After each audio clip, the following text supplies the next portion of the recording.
Salut à tous, bienvenue dans ma 19e vidéo consacrée à ma collection de films d'horreur. Commençons tout de suite. Commençons tout de suite par ce petit coup de cœur. Je l'ai vu hier, achat récent. Messe Noire, Evil Speak. Ce film, en fait, est un film des années 80 qui vient d'être adapté en DVD de façon assez tardive. C'est un très beau film d'horreur. Le pitch, c'est un jeune garçon qui fait partie d'une académie militaire. C'est le souffre-douleur, c'est un orphelin. Il est le souffre-douleur de ses camarades, de ses professeurs, de son supérieur. Et un jour, on l'envoie aider l'aumônier de l'école militaire. Et dans les sous-sols de l'église, il découvre un sanctuaire qui avait été érigé par un moine hérétique satanique. Et il commence, avec l'aide de son ordinateur, à traduire les grimoires de ce moine. Pour se venger, il utilisera la magie de Satan. C'est un très beau film. Il a été souvent comparé à Carrie pour le côté vengeance après tous les colibés vécus. Mais à la différence de Carrie, Coppersmith, donc ce jeune homme, n'a pas de pouvoir inné mais utilise les pouvoirs de la magie et du satanisme. C'est un très beau film, il est gore, il est intéressant. C'est un film à voir pour les personnes qui aiment les films de magie noire. Les films sur l'occultisme comme Rosemary Baby, La Malédiction, tout film dans ce style-là. C'est un film purement des années 80, donc il est décomplexé, avec des musiques un peu style AV sataniste comme dans La Malédiction. Un très bon film. Moi, ça a été un petit coup de cœur. Et franchement, je vous le recommande. Vous passerez un bon moment en le regardant. Messe Noire. Les films suivants sont The Descent et The Descent 2. Et là, on peut dire qu'on est face à deux excellents films d'horreur. Des films d'horreur, mais des films de trouille pure. D'ailleurs, il est écrit, il y a des films d'horreur et des films qui font peur. The Descent et The Descent 2 sont des films qui jouent sur la peur du noir, la peur de l'enfermement. Ce sont des films très gore, très extrêmes. Ce sont de véritables films d'épouvante. L'histoire, c'est une jeune femme qui a perdu son enfant dans un accident de voiture et qui, avec ses copines, décide de descendre faire de la spéléologie dans des grottes. Ce sont des grottes qui n'ont jamais été explorées et qui abritent une espèce de race de troglodytes cannibales. Une espèce de race qui se serait développée parallèlement à l'espèce humaine. C'est très effrayant, c'est très gore. Euh, J'aime beaucoup ce film. Ces deux films, je les aime beaucoup. Il y a un petit problème de raccord entre les deux films parce que nous avons la version européenne et la fin européenne n'était pas la même que la fin américaine. Donc le 2 part du point de vue de la fin américaine. Donc si vous achetez les films, renseignez-vous un peu sur le net, sur la fin américaine pour vraiment avoir la bonne compréhension d'un film à l'autre. Ce sont des bons films. Les The Descent, c'est très gore, très sauvage. C'est très bien, quoi. Et les monstres sont très très bien faits. Très bien faits. Question côté gore, on peut comparer un petit peu à la colline à des yeux de Aja. mais c'est encore très différent de ça et ce sont des bons films. Avec un casting essentiellement féminin, de très bonnes actrices. C'est vraiment très bien. C'est filmé dans des grottes, vous avez vraiment l'impression de claustrophobie et d'enfermement. C'est vraiment très très bien. De vrais films d'épouvante, interdits au moins de 16 ans. C'est vrai que il faut une certaine maturité pour voir ces films, parce qu'ils sont quand même assez extrêmes. Aussi bien dans l'horreur graphique que parfois dans les sujets abordés. Parce qu'il y a la psychologie des personnages qui est quand même assez bien développée. The Descent, très beau film. Aujourd'hui, c'est beaucoup de beaux films. Bon. Le suivant, The Forest, de Darren Lynn Bousman. Ce film a été beaucoup égratigné par la critique, conspué par beaucoup d'amateurs de films de genre. Mais moi, franchement, je l'ai beaucoup aimé. L'acteur qui joue dans ce film, c'est celui qui joue dans True Blood, qui fait le rôle de Bill Compton. Et c'est un film consacré à une légende très connue aux États-Unis, qui est la légende du diable du New Jersey.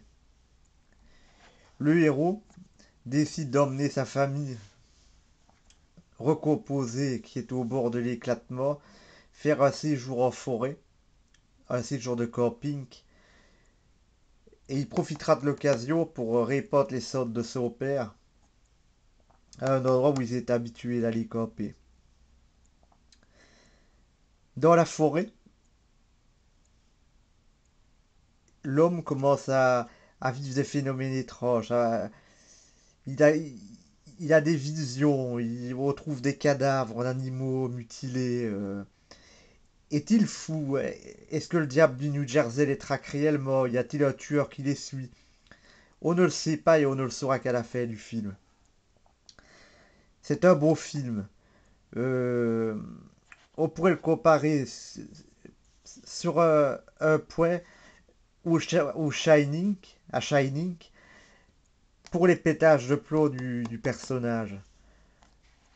On se souvient des explosions de colère de Nicholson. Ben, le personnage est sujet à des explosions de colère comme ça. Le film est bon. Je ne me suis pas ennuyé. Il est agréable à regarder. Je comprends que le film ne peut pas plaire à tout le monde parce que, bon, comme je le dis chaque fois, je le dis et j'insiste, chacun ses goûts. Euh, je respecte les goûts des autres. J'attends que les autres respectent de la même manière mes goûts. Parce qu'il y a assez de films et on n'a pas tous les mêmes sensibilités, les mêmes goûts et tout ça. Mais ce film, pour moi, personnellement, The Forest est un beau film d'horreur. Et je vous recommande de le regarder et de vous faire votre propre idée. De toute façon, c'est toujours ce qu'il faut faire. Moi, je regarde toujours le film sans trop tenir compte de la critique. The Forest, de Darren Lynn Bousman. Et enfin, le dernier, Aftershock, l'enfer sur Terre. Avec Eli Roth. Il présente le film, il joue dans le film, mais il n'est pas le réalisateur du film. J'avais cru que c'était lui qui avait réalisé le film, mais c'est pas lui qui a réalisé le film. Que dire de ce film? Dans ce film, on suit trois personnes, trois mecs, qui vont faire la fiesta dans quel pays? Au Chili. Il faut les boîtes de nuit et compagnie avec un des leurs qui est un garçon riche.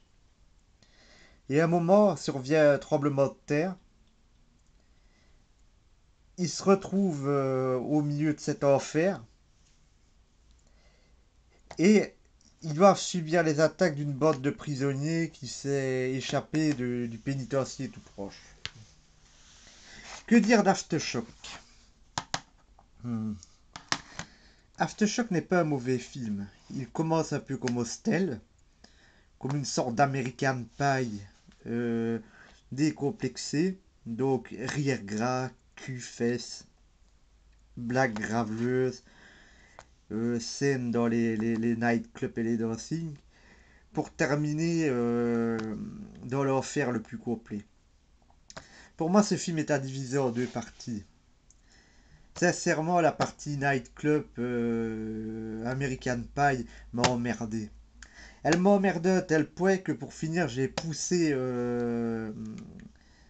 le DVD en lecture rapide pour en finir euh, et pour aborder la deuxième partie du film, qui elle était intéressante. La partie survival était intéressante, mais la première partie est trop longue.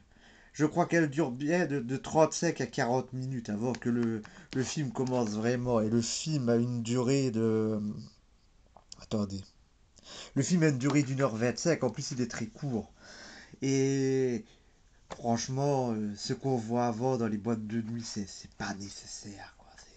C'est pas nécessaire. On ne s'attache pas à ces personnages, bien au contraire. Mis à part celui qui est interprété par Eli Roth, qui est encore bien sympathique. Euh, le gros est antipathique à mort, celui qui joue le fils de riche. Toutes ces scènes, cet enchaînement de scènes de fiesta, de drague, de baise, de, de, de, de, de blagues graveleuses, lourdec, comme le mec qui photographie ses testicules pour les envoyer à la petite amie de l'autre. Pour moi, cette première partie est mauvaise. Elle est mauvaise. Et ce n'est vraiment que la deuxième partie du film de Survival qui est beau. Donc, pour moi, Aftershock est un film moyen. Je l'ai aimé, mais je n'ai pas aimé sa première partie. La deuxième partie est très efficace. Elle est choquante. Elle est bien. Mais pour moi, elle est trop courte. Franchement, on aurait fait... Dans Hostel, ça allait, c'était bien équilibré. Franchement, Hostel, c'était parfait. Mais Aftershock, ça a trop poussé le côté American Pie au départ. Et on aura amputé le côté American Pie d'un beau quart d'heure que ça n'aurait pas fait de mal et qu'on aurait remis plus d'action, de scènes gore.